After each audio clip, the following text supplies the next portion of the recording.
Salut! Comme j'ai dit dans le vidéo précédent, je vais aujourd'hui expliquer scientifiquement ce que c'est le trouble bipolaire. En fait, il nous manque une substance dans le cerveau que tout le monde a et nous n'avons pas. Et pour pallier ce manque de cette substance importante, nous utilisons le médicament lithium, qui est le traitement de base contre le trouble bipolaire. Cette substance est responsable du bon fonctionnement des messages envoyés entre neurotransmetteurs cérébraux. Alors, que se passe-t-il si la fonction vitale de cette substance ne peut pas être exercée? Qu'une crise peut apparaître. En d'autres termes, l'activité cérébrale est accélérée de façon anormale naturellement, car elle n'a rien à voir. C'est-à-dire, elle peut être anormalement rapide et être produite naturellement en même temps par le corps lui-même, et non parce que la personnalité a utilisé n'importe quel type de drogue. Et que dire de cette accélération massive de la réceptivité cérébrale? Eh bien, tout ce qui se passe dans le cerveau se reflète à l'extérieur, en plus des somatisations dans le corps, évidemment aussi. Un symptôme est la tachypsychie, que c'est une accélération de la pensée. Il s'agit aussi d'un mot utilisé en psychiatrie. Eh bien, ce symptôme provoquera l'accélération des pensées qui accélère le langage de manière logique.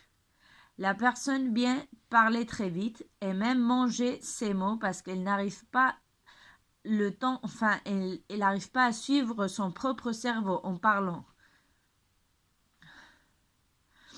Fuite d'idées, c'est un autre symptôme et aussi une autre dénomination en psychiatrie également.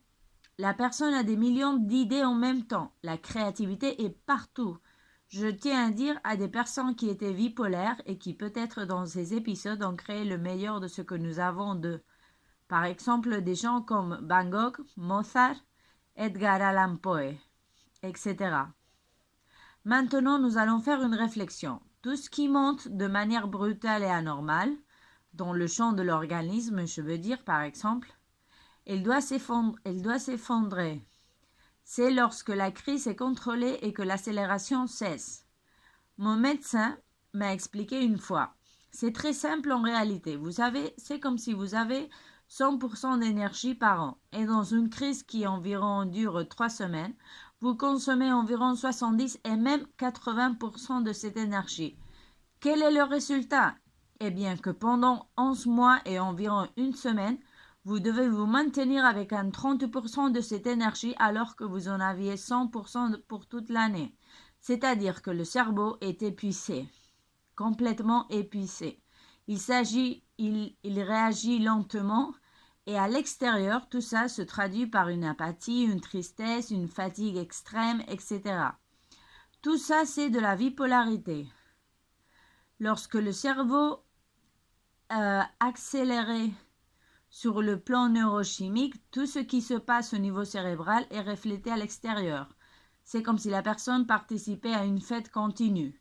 Et lorsqu'il descend, c'est comme si la personne a des symptômes dépressifs tout le temps. Mais cela, ça n'a rien à voir avec le fait qu'une personne soit de bonne humeur un jour et le lendemain de mauvaise humeur. Parce que ça n'existe pas. Je connais des personnes bipolaires sans être bipolaires, c'est-à-dire je connais des personnes ayant des personnalités bipolaires sans avoir la maladie, parce qu'ils ont des émotions très fortes, ils ont des émotions qui peuvent changer rapidement, mais ça ce n'est pas de la maladie bipolaire, puisque c'est pas neurochimique, ça c'est de la personnalité, c'est différent. Ils n'ont pas besoin d'aucune substance dans le cerveau, il est tout réglé dans leur cerveau. C'est sa personnalité qui, je vais pas juger, tout simplement, je vais dire que c'est différent, ils sont plus émotionnels, on va dire. Mais nous, c'est ce que les gens ne comprennent pas. Et nous avons cette manque de substance importante dans le cerveau.